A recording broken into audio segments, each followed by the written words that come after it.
Dupuyot. Sa pagpapatuloy ng investigasyon ng mga pulis matapos dalhin ang magkapatid sa talahiban. Dito.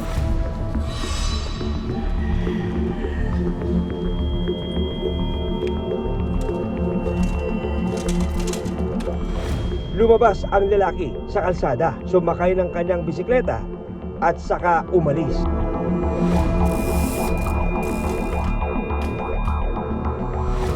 Sa isa pang kuha ng CCTV, makikita ang pagdaan ng parehong lalaki sakay ng bisikleta habang tinatakpan ang kanyang mukha. Ayan, doon siya. Yung sunod. Ayan. Pa-exit na siya. Galing siya dito sa crime scene. So, yun pa rin yung suot niya. Then, tracking going to Aguinaldo Highway siya. So, sinusundan natin.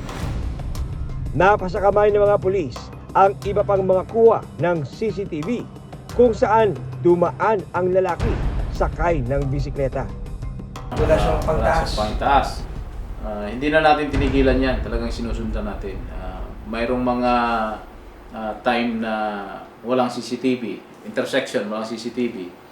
So, kailangan nating i-explore lahat yung direksyon para sundan lang natin kung saan siya pumunta.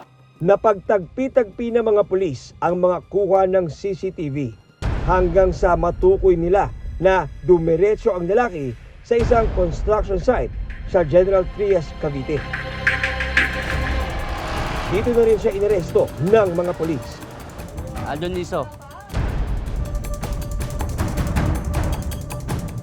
Iso, arestado ka. Naaresto ka namin sa salang pagnagasa. Ikaw ay may karapatang kumuha ng sarili mong abogado.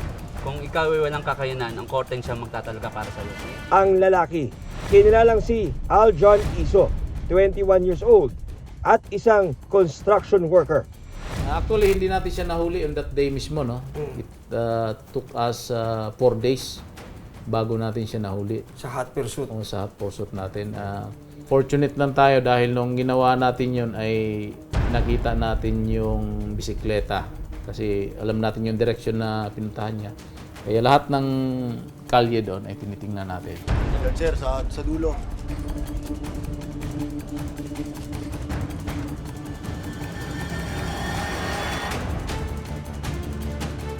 Sa pagkakahuli sa suspect na si Aljon, dinawit nito ang isa pang suspect na kinalang si Mark Lester Gagasi, 21 years old.